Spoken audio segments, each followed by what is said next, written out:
Good morning, everyone. Today's topic of discussion is maternal and child health care and antenatal care. Maternal and child health.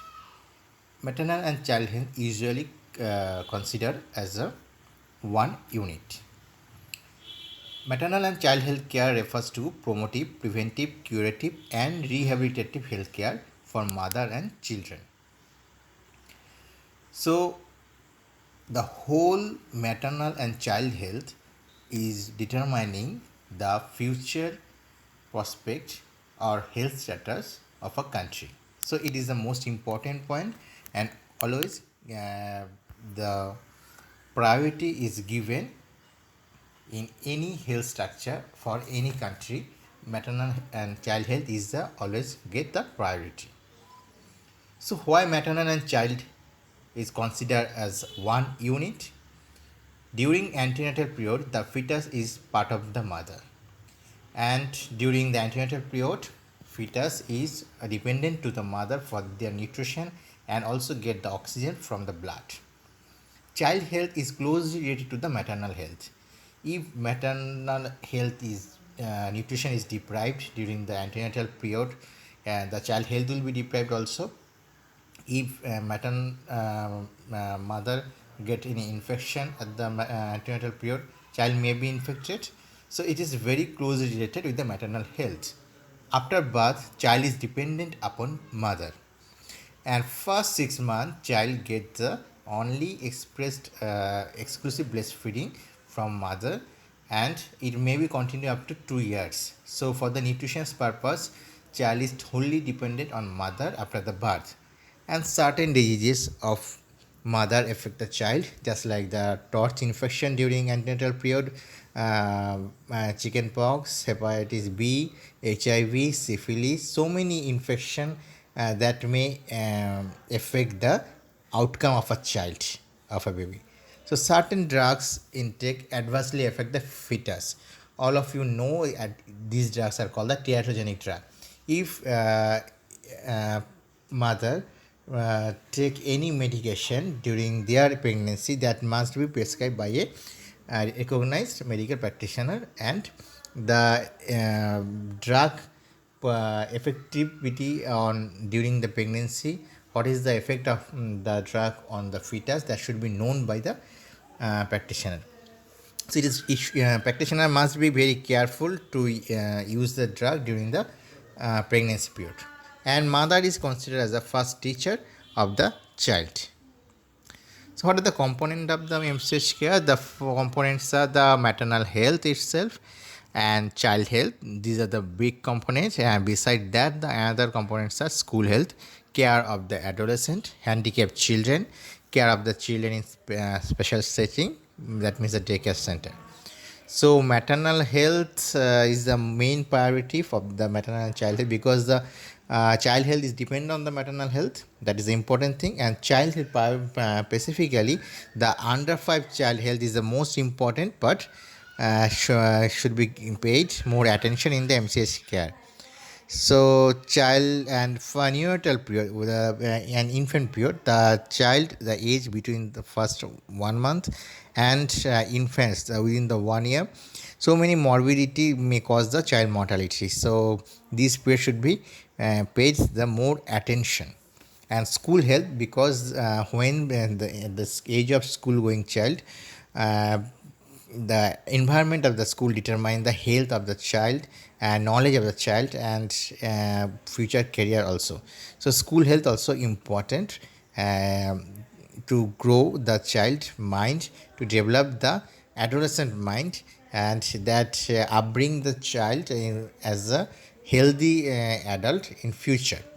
So care of the adolescent is simultaneously more important, and both boys and girls should pay attention during the adolescent period, and because it is a vulnerable period, being infected due to the unsafe sexual practice, and sometimes the pivotal delay and different psychological problems may come at the time, that shouldn't be intervened carefully. And the child who are the handicapped by neurodevelopmentally, psychologically, mentally, and physically also, they should be rehabilitated appropriate way and trained particular way that they can um, take the part in the social activity and take a special role in the society. So that's the important components of the MCH care. So next thing, maternal and child health program have some objectives. The main and prior objective is to reduce the maternal, infant and childhood mortality and morbidity. And next is that to promote reproductive health. And third, to promote physical and psychological development of children and adolescents within the family. So first is the reduction of the maternal, infant and childhood mortality and morbidity. That is the prior objective, and that part is actually taken considered as a priority by every country. Next, that to promote the reproductive health. That means the increase the awareness regarding the safe sex practice, safe abortion, and genital hygiene, everything related to the reproduction. That knowledge must be, awareness must be present among the people, and that should be promoted. And to promote the physical and psychological development of children and adolescents within the family, that is the continuous and gradual process to grow up the maternal and child health. So, what are the criteria of maternal and child health care? The criteria is the improvement of maternal health, improvement of the child health. Family planning is the most important part because the between the childbearing age and between the childbirths, if adequate spacing is not present, then the child health might be compromised. So family planning is the important part here. So school health maintenance is also important. As I have already discussed, reduction of maternal, perinatal, infant and childhood mortality, promotion of reproductive health, promotion of physical and psychological development. So maternity cycle is a continuous cycle actually. So from the time of fertilization, by fertilization of ovum with the sperm, fetus is developed, and ultimately through the antenatal phase, baby develops through the antenatal phase.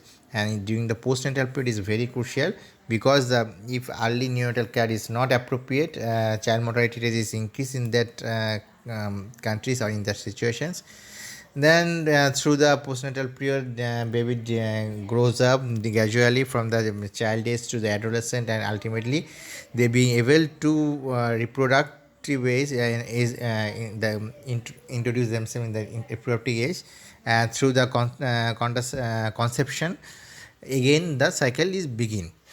So it is a continuous cycle. So an healthy mother can give birth a healthy child, and healthy child maybe grow as a healthy mother or father in future. So there is a continuous cycle. So it is just some definitions. First 0 to 14 days it is called ovum. After fertilization through sperm it's called the embryo. Up to 9 weeks it is called the embryo, and after 9 weeks to birth it's called as a fetus. If baby birth within 28 to 37 weeks it is called premature infant, and after 20 days actually by around 20 days it is called the full term baby. So that will be discussed in later in details. Now is the antenatal care. So what is the antenatal period actually? Antenatal period is called the time begins soon after the conception and continues throughout the pregnancy before the delivery.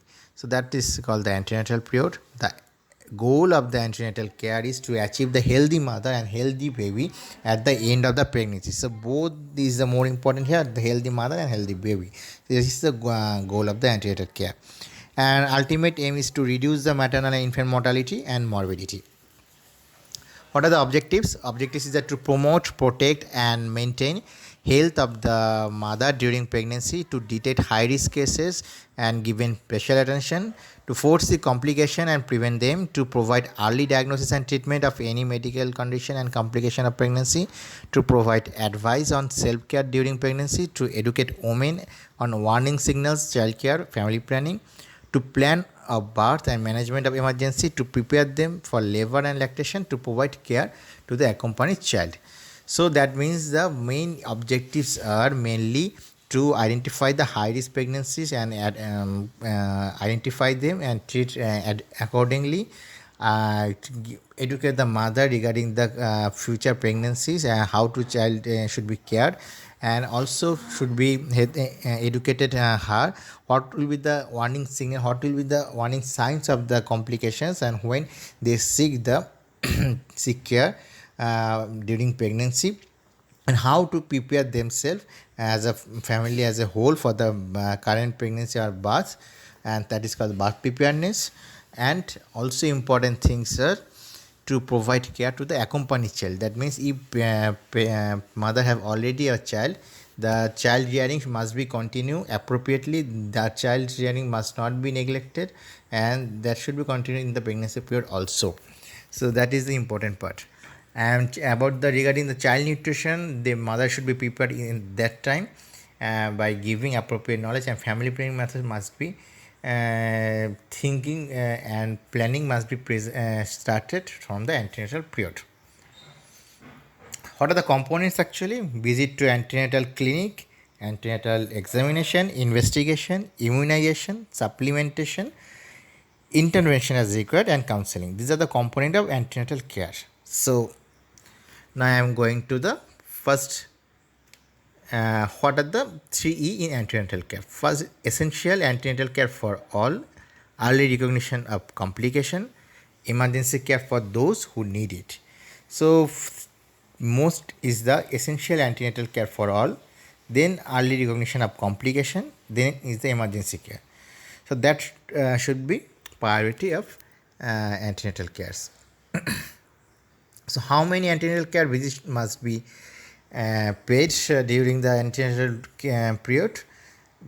Usually the recommendation is first 7 months once a month visit is sufficient, and on the 8th month twice a month visit is sufficient, and next up to delivery once a week visit is needed.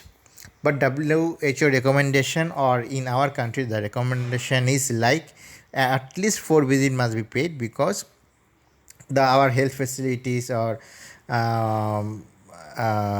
financial condition of the patients are not adequate. So the minimum visits are recommended here, the 4 visit, but this 4 visit must be done.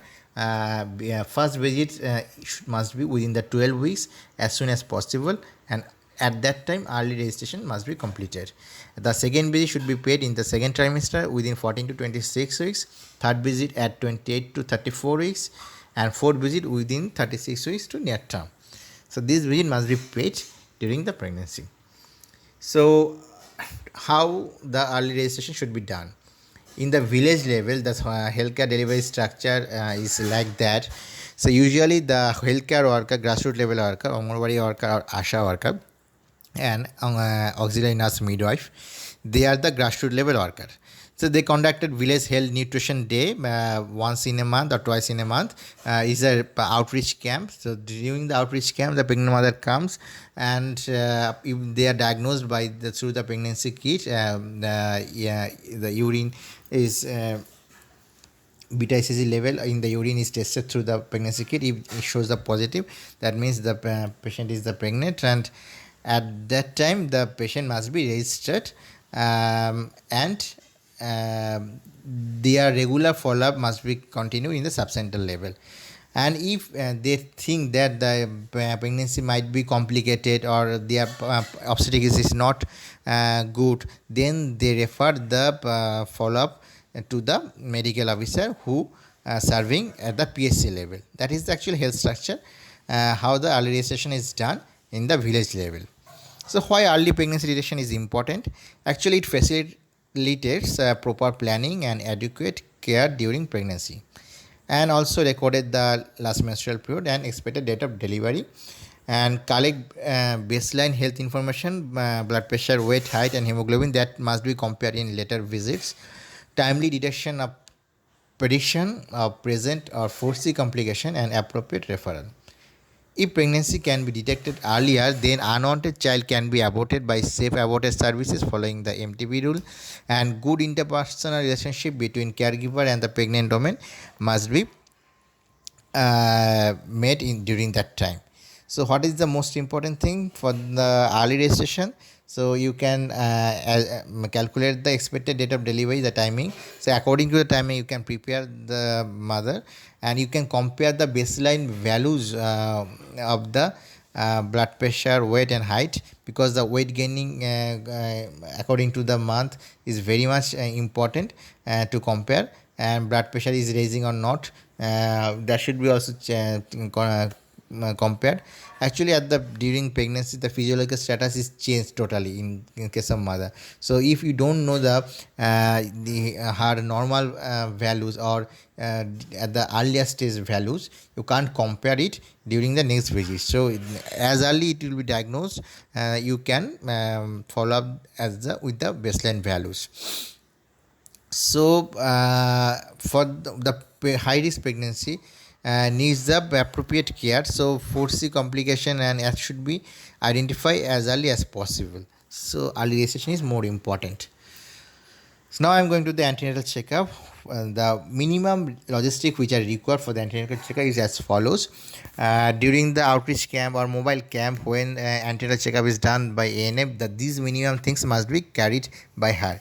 So equipments for testing of hemoglobin and urine, stethoscope, blood pressure apparatus, weighing machine, instep, fetoscope, thermometer, maternal and child protection card and register, that is the more important part, and watch, gloves, 0.5% chlorine solution, syringes, needles, half cutter, speed swabs, IFA tablets, tetanus toxoid injection. So these are the important part of the antenatal checkup. How these are the important, that will be realized by you by next slides. So how you approach the antenatal checkup? So when mother will come, you must greet every pregnant woman in a friendly manner at each visit, and that greet is to congratulate her for the current pregnancy. That is a warm welcome, and that will help to making the liaison, and for it will act as a ice breaking communication, and mother feel comfort and can share her problems with you very eagerly. So, and another important thing, listen to the woman's problem and concern and counsel her and her relatives. So, the antenatal examination should be carried out at an appropriate place where there is enough privacy for conducting abdominal palpation is present. So, appropriate presence and privacy is needed for the abdominal examination or obstetric examination, and all findings must be accurately recorded here. So, what are the components of antenatal checkup? The first component is the history taking. So, confirm the pregnancy first visit only. So, that is the first part. I have already told the confirmation should be done urine test right through the available kits. That is very much easy to conduct by self or by grassroots level health worker. No need of the expert supervision. And next, the identification of expected date of delivery, and through the LMP. So expected date of delivery is how it is calculated using the Neglis formula or using the Paris formula. Usually the Neglis formula is used. That means the using the LMP. LMP means the first date of the last menstrual period. So always keep in mind, it is the first day of the last menstrual period, not the period is ended. When the last menstrual period was started. So using that date, add the 9 months and 7 days, that will be the expected date of delivery according to the Neglis formula. But it is modified by Paris formula. That means the all women not have the 28-day cycle. It is varied. For someone is 34 days, some might be the 22 days. If it is higher, more than 28 days, you have to add that extra days. If her usual menstrual cycle is for 34 days, then you have to add 6 days more with the 9 months plus 7 days. So if anyone have a 22 days in the regular cycle, then you have to deduct 6 days from the 9 months plus 7 days. That is the Paris formula. You can use it also. So then the identify whether there were complications during any previous pregnancy or confinement that may have a bearing on the present one. So at first, during the history taking, you have to take the history of the previous obstetric history. That is most important to identify the how much current pregnancy is reached. So if in the previous cases have recurrent early abortion or post-abortion complication or hypertension, preeclampsia or eclampsia, antepartum hemorrhage, breech or transverse presentation, obstructed labor, including dystocia, perineal injury, tears, excessive bleeding after delivery, or puerperal sepsis, then you can take is a current pregnancy might be complicated. So sometimes it might not be familiar with you. So preeclampsia means the increased level of blood pressure during pregnancy associated with the proteinuria that might be 2 plus level, and eclampsia means convulsion plus hypertension of the pregnancy within the pregnancy. Antepartum hemorrhage within the 20 weeks, if parvaginal bleeding occur during pregnancy, that it considers antepartum hemorrhage. If the baby's buttock is presented during pregnancy, that is called the breech presentation. If baby is lying transversely, that is called transverse presentation, and it not the appropriate condition for the normal delivery. If during the labor, if baby is presenting part that might be head or bump is obstructed in the pelvis, then it is called the obstructed labor, or not coming down timely, it might cause obstructed labor. And any perineal injuries, excessive bleeding after delivery, that might be considered as a problem. So puerperal sepsis means any septic or infective condition that develops after the delivery. So indication for referral to the 24 hours PSC for antenatal care and delivery as per the previous obstetric history. So which cases should be handled by registered medical practitioner, that should be determined by the ANM, because ANM not the registered medical practitioner. So normal cases are handled by them. If the cases are complicated, they refer them to the medical officer for regular health checkup during antenatal period. What are the situation? Stillbirth or neonatal loss. If in the previous pregnancy stillbirth was history or neonatal loss happened. 3 or more spontaneous consecutive abortion if happened. Obstetric labor happened. Premature birth, twin or multiple pregnancy. Weight of the previous baby was 4,500 gram. Admission for hypertension or preeclampsia, eclampsia in the previous pregnancy. Surgery on the reproductive tract, congenital anomaly, treatment for infertility, spinal deformities. So these are considered as the referral to the PSC. Identify any current medical or surgical obstetric. Now I am coming to the current pregnancy. Is it complicated or not? So how it is assessed? It is assessed through if mother have the high blood pressure, that means hypertension, diabetes, breathlessness or exertion, chronic cough, blood in sputum, prolonged fever, that might be a tuberculosis, renal disease, convulsion, attacks or breathlessness or asthma, jaundice, malaria, other illness, reproductive tract infection, sexually transmitted infection, and HIV or AIDS. So these things consider that current pregnancy is complicated. So high blood pressure is always a high risk pregnancy, causes the high risk pregnancy. Diabetes is also, and so many complications occur, and during outcome is differ during this type of situation. If mother is suffering from jaundice, malaria, or any comorbid is present, just like the HIV, AIDS, hepatitis B, sexually transmitted infections, that might be cause the invasion of the child, and the congenital anomaly might be happen in some time in that cases.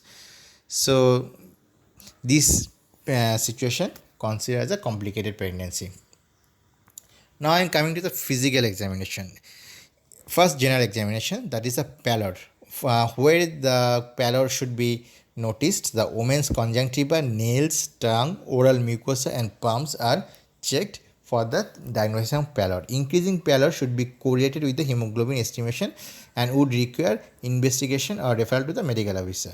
So pallor is the common problem during pregnancy because during pregnancy uh, blood volume is increased and plasma is diluted.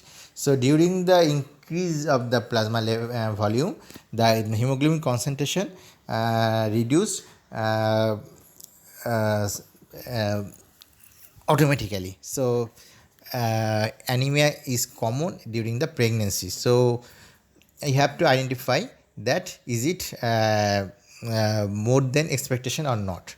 If the hemoglobin level is more than less than expectation, then you can consider it as an anemia. So jaundice, approximately 3 to 5% pregnant women have abnormal liver function tests, and however jaundice in pregnancy is relatively rare but has potentially serious consequence for maternal and fetal health. Now the normal pulse is the 60 to 90. If the pulse rate is persistently high or low, need the medical consultation. If the pulse rate is very high, you might be cause a heart disease or severe anemia, for lead to the heart failure also. So many chances are there. Respiration rate. If the respiration rate is above 30 breaths per minute and pallor is present, it indicates that women may have severe anemia, heart disease, or associated medical problems.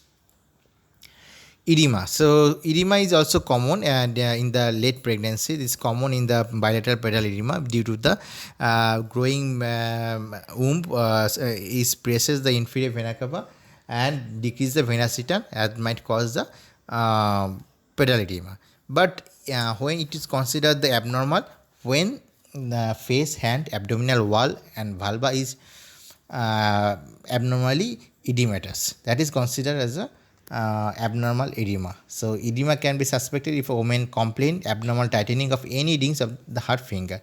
It is also a back way to calculate the edema. If there is edema is association with high blood pressure, heart disease, anemia or proteinuria, the woman should be referred to the medical officer. And sometimes non-pitting edema must be present just for due to the hypothyroidism, filariasis, and that should be ruled out also. Blood pressure is most important thing, I have already told. So baseline blood pressure must be known to all patients. So within the first 3 months, you have to check the baseline blood pressure. If hypertension is diagnosed, how will you diagnose the hypertension during pregnancy? You have to take the 2 consecutive reading 4 hours apart or more. When the systemic blood pressure is 140 millimeter mercury or more, and or diastolic blood pressure to be 90 millimeter mercury or more, that is called pregnancy induced hypertension. And high blood pressure plus urinary albumin is +2, proteinuria is occurring, then it is considered as a preeclampsia, and that patient is referred to the medical officer immediately. If diastolic blood pressure is more than 110 mm mercury, that is called the imminent eclampsia, and the urine albumin should be estimated at the earliest.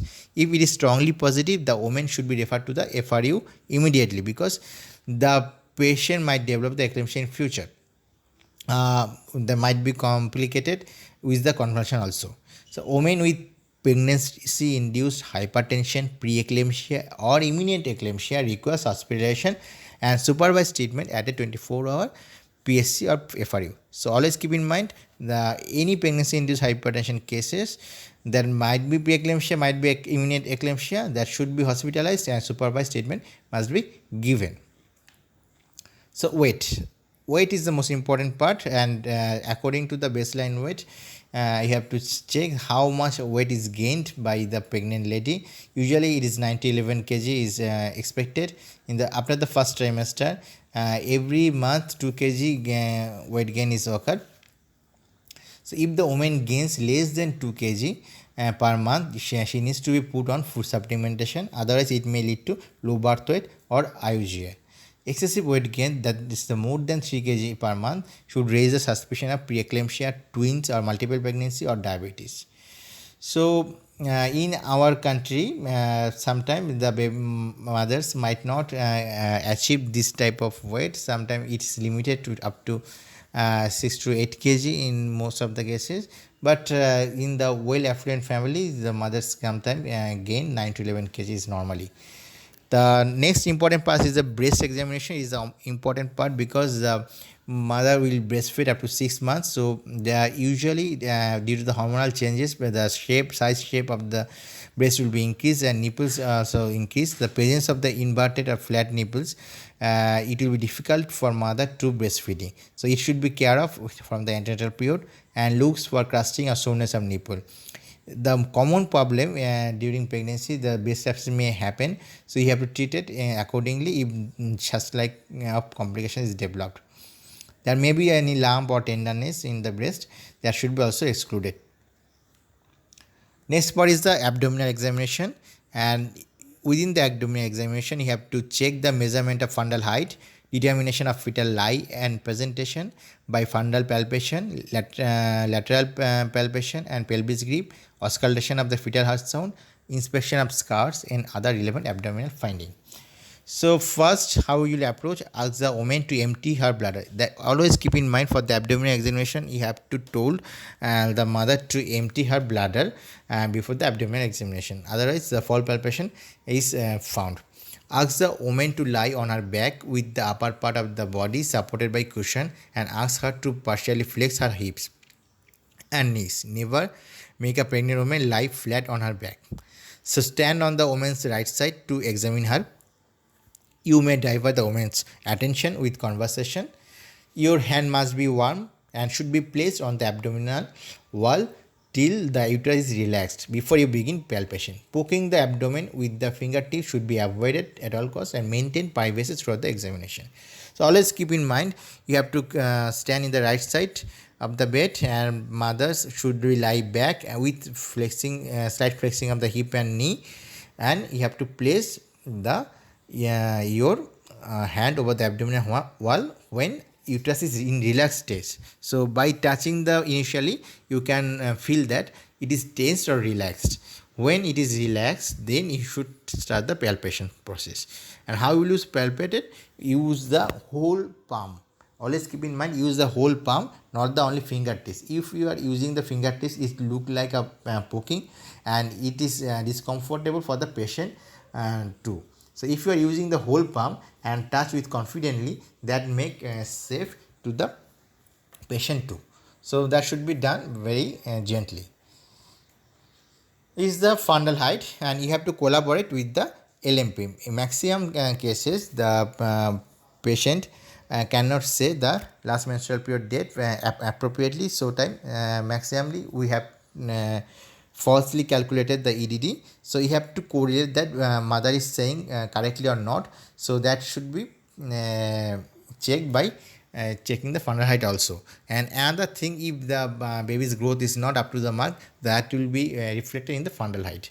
So I am just saying just 12 weeks, the fundal height will be just above the symphysis pubis bone. It might not be well palpable, but just above the symphysis pubis bone. In the 24 weeks, the level will be at the level of umbilicus, and if the length between the symphysis pubis to umbilicus is divided in 3 parts by 2 point, equally 3 parts by 2 point, the lower point will indicate the 16 weeks and the next point will be indicate 20 weeks. Similarly, the bony point gibbosternum and the length between the gibbosternum and umbilicus is divided in 3 parts by using 2 points. The lower point will indicate that 28 weeks, the upper point will indicate 32 weeks, and at the gibbosternum level 36 weeks. If the pregnancy process progress to the 40 weeks, then it's coming down to the lower level from the gibbosternum. So it is the usual way how we can compare the current pregnancy with the fundal height with the is appropriate or not. If there is any disparity between the fundal height and the gestational age, when you can say if there is a difference of 3 centimeter or more, if there is no growth compared to the previous checkup, then it should be considered as a significant problem. So height of the uterus more than that indicated by the period of amenorrhea. So what might be the cause? Height of the uterus is seeming as more. I have already told the if a mother can tell the last menstrual period date correctly or saying the wrong date, that is the most important. Or bladder is full, multiple pregnancies present, polyhydramnios, that means the amniotic fluid level is more than usual, hydrocephalus, that means the baby's head is more bigger, hydatid mole is the one anomaly of the placenta. In that cases the height of the uterus is more. When the height of the uterus is lesser than normal, when patient is telling the wrong date of the LMP, that is another reason. IUGR, internal interuterine growth retardation, intrauterine death, that might be caused, and missed abortion or transverse lie, that might cause the lesser level of fundal height. Fetal lie and presentation. Determine the fetal lie and presentation is relevant after 32 weeks. Then you have to palpate the fetal lie, and using your fundal grip you can check the is there a head or bump is present in the fundus of the uterus. Then you can see also say that through the lateral grip it is vertical presentation or transverse presentation or oblique presentation. The in which side the back is present, the in the back will be smoother, and the limbs are present feeling like the knob like presentation. Remember that even if a malpresentation is diagnosed before 36 weeks, no active management is needed. Only intervention is done when patient going to progress to the delivery. These are the grip. The first A picture is showing the fundal grip, how it's doing. That is a lateral grip that helps to identify the back and knob-like structure of the limbs. In the picture C, when the patient is going to the near to the delivery or on labor, then the presenting part is engaging or not. By the first pelvic grip we can assess. Through the second pelvic grip we are identifying the what is the presenting part that is assessed. Now the fetal heart sound. Usually the fetal heart sound is heard after 20 weeks and more prominently after 24 weeks. Usual fetal heart rate is 120 to 160 beats. Is more than 160 is abnormal, and less than 120 beats is also abnormal. Usually it is found in the spino-umbilical line. Spino-umbilical line means the ischial spine of the pelvis and umbilicus. According to the spino-umbilical line, we usually found it if the patient is presented cephalic presentation, that means the head is downwards, then the you can find it on the spino-umbilical line either right or left.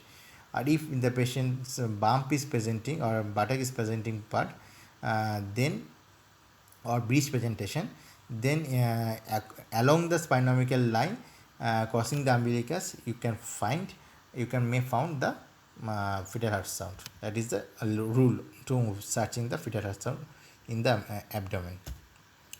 Now the fetal movement. Fetal movement is perceived by mother during 18 to 22 weeks of pregnancy. Decreased movement may be the indication of fetal distress. So fetal movement should be checked. So how to count fetal movement? Ask the woman to lie down in the left lateral position for an hour after the every meal. So at least 3 times you have to count in the whole day. Count the number of fetal movement in each hour. So if the total number of movement in all 3 periods is less than 10, that means that within the 3 hours it is less than 10, then women should be referred to the first referral unit. That is the abnormal. So what laboratory investigation should be conducted? First pregnancy duration test should be done through urine. You can be also conducted beta HCG from serum blood or serum or blood. Next important thing is the hemoglobin estimation. In case of pregnancy, more than 11 gram per DL is the normal hemoglobin level. 7 to 11 gram per DL is considered as a moderate anemia, and less than 7 gram per DL is severe anemia. Urine test to assess the presence of sugar or protein. If proteinuria present plus 2, it is may be suspected as a preeclampsia is developing. Rapid malaria test is sometimes done during the fever. And blood grouping is most important thing. BDRL test, HIV testing, rapid malaria test kit testing, blood sugar testing, and HbS antigen testing. Now the intervention. So IFA supplementation is most important part. Prophylactic dose should be given to all pregnant women. The IFA tablet contains the 100 mg elementary iron and 0.5 mg folic acid. So every day at least one IFA tablet should be consumed for the 100 days. That is the prophylactic dose, and therapy dose is the same IFA tablet should be taken one tablet twice daily for the 100 days, and that should be repeated in the postpartum period for the 3 months also. So usually the iron folic acid is taken during the second trimester. 14 to 16 weeks gestation is started. So after a month of iron supplementation and dietary measures, if hemoglobin level does not improve, women with severe anemia, that means the hemoglobin less than 7 gram per dl, or who have the breathlessness, tachycardia due to anemia, should be started on the therapeutic dose of IFA and refer to immediately medical officer. Another intervention is counseling with the iron supplementation. So when you are giving the IFA tablet, that must be taken regularly, preferably early in the morning on empty stomach, because within empty stomach it absorbs very well. In case of the woman has nausea and pain in the abdomen, she may take the tablet after meals or at night, and this will help avoid nausea. And some myths are present according to the with the IFA tablets, as after consumption of IFA the patient pass the black stool is normal. You have to say that it is normal. It's not nothing to worry about that. Somebody think that after consumption of IFA baby's complexion will be darker, so they are avoiding to take it. So you have to break the myth and misconception, and appropriate knowledge should be provided. In case of constipation, the woman should drink more water and add roughage to her diet. IFA tablet should not be consumed with tea, coffee, milk, or calcium tablet, as this reduce the absorption of iron. She should not stop taking the tablet, even feel better, and must complete the course as advised the healthcare provider. Ask the woman to return to you if she has problem taking IFA tablet, and refer to the medical officer for further management. Emphasize the importance of a high protein diet, including items such as black gram, groundnuts, ragi, whole grains, milk, eggs, meat, nuts for anemic women. Encourage the woman to take plenty of fruits, vegetables containing vitamin C, just like mango, guava, orange, sweet lime, amla, as this enhance the absorption of iron too. Administration of tetanus toxoid injection. Usually the neonatal tetanus is prevented, and maternal tetanus also prevented by tetanus toxoid injection. The administration of 2 doses of tetanus toxoid is needed. The first dose of tetanus toxoid can be administered as soon as possible, preferably when women come for the registration. The second dose is to be given 1 month apart. So if the woman skips one antenatal visit, give the injection whenever she comes back for the next visit.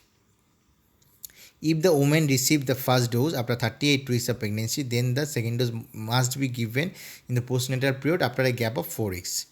So most important part, if women have the previous pregnancy and within the last 3 years and receive the 2 doses of TT, in case of next pregnancies, the single dose booster dose of tetanus toxoid is sufficient.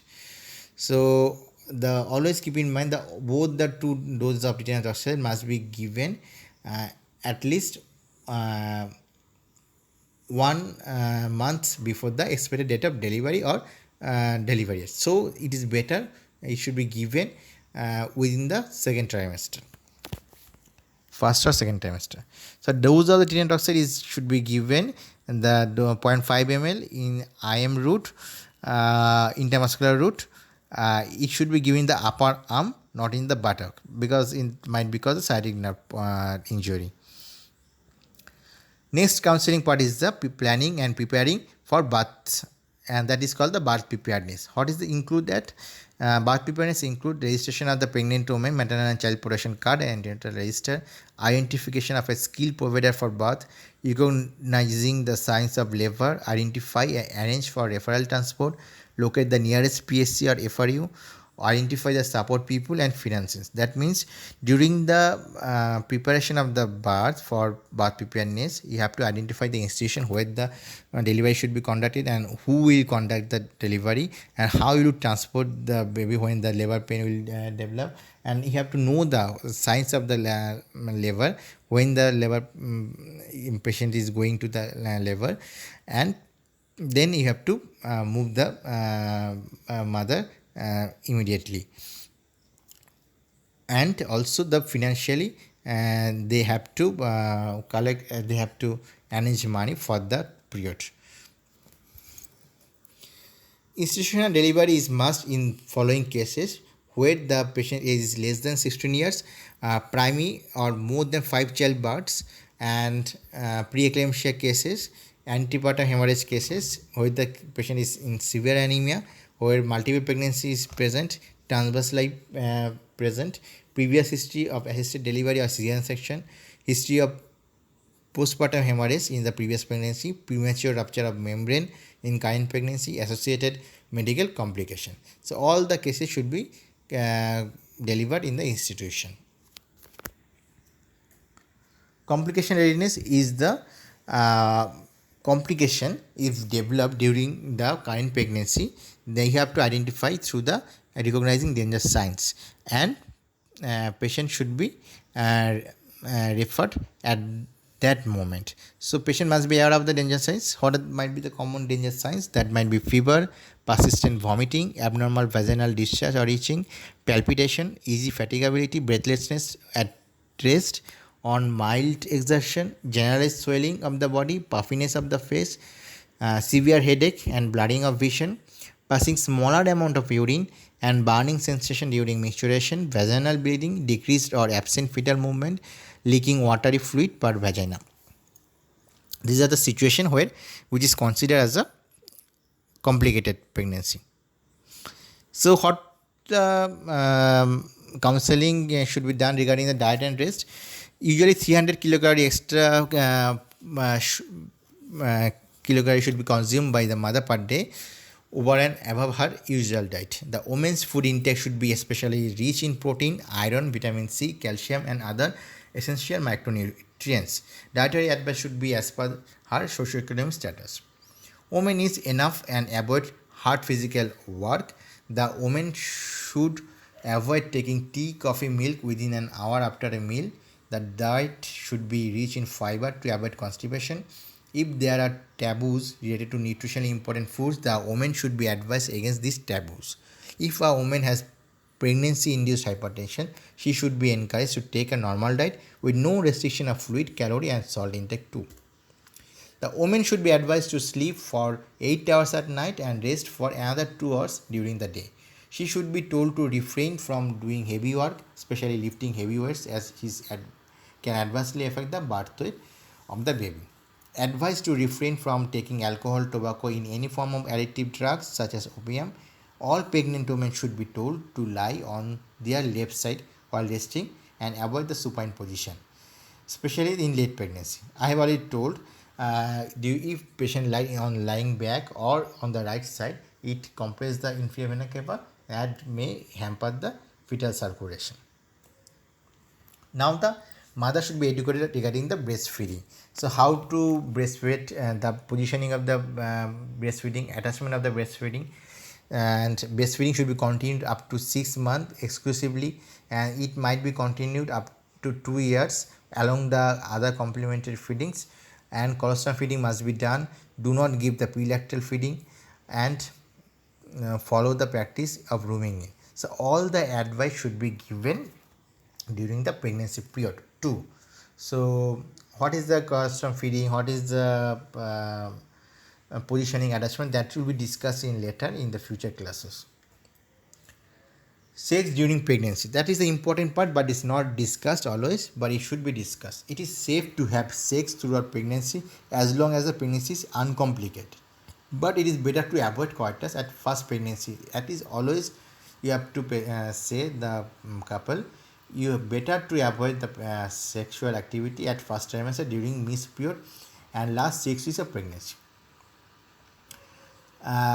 So it is the vital time, uh, the first trimester.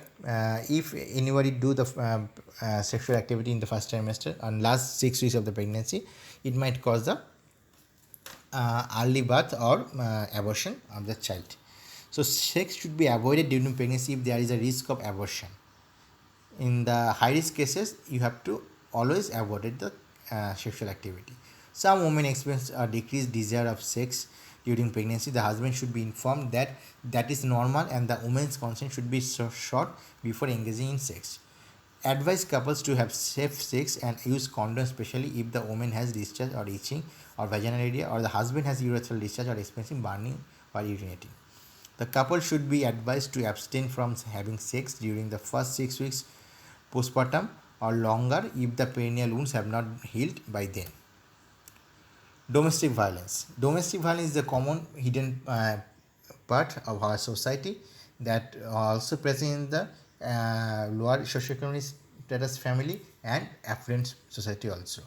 Domestic abuse and violence against pregnant women has immediate and lasting effect both on the pregnant woman and the fetus too. So while some of the complication might be visible directly, such as immediate injury to the woman, there could also be other effect on the pregnancy such as blunt trauma to the abdomen, hemorrhage including placenta separation, uterine rupture, miscarriage, stillbirth, preterm labor, premature rupture of membrane that should be ruled out. The husband and the immediate family members of the pregnant woman should be counseled on the consequence of domestic abuse or violence against pregnant women. So, counseling prior to labor can help the abused woman reduce the psychological trauma. Next important part is the family planning. I have already told pregnancy is the best period for family planning counseling, as it gives the couple time to think about and choose the method they would want to use after the birth of the baby. Ask about the couple's plan for having more children. If they desire more children, then advise them that they must take the 3 to 4 years gap, because these 3 to 4 years most important to restore the mother's health to give birth to another child. That is the most important thing.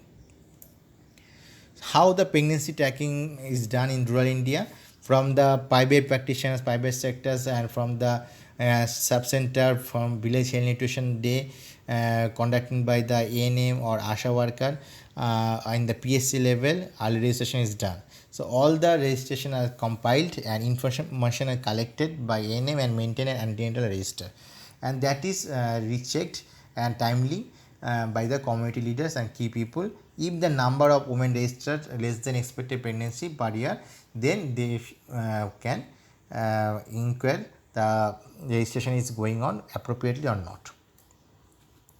So total number of expected pregnancy per year means the birth rate per thousand into population of the area and divided by 1000. So but in that cases only the live births are counted, abortion case and stillbirth cases not counted. So for the correction and the number, 10% correction factor is added with that to get the ideal number of expected pregnancy per year.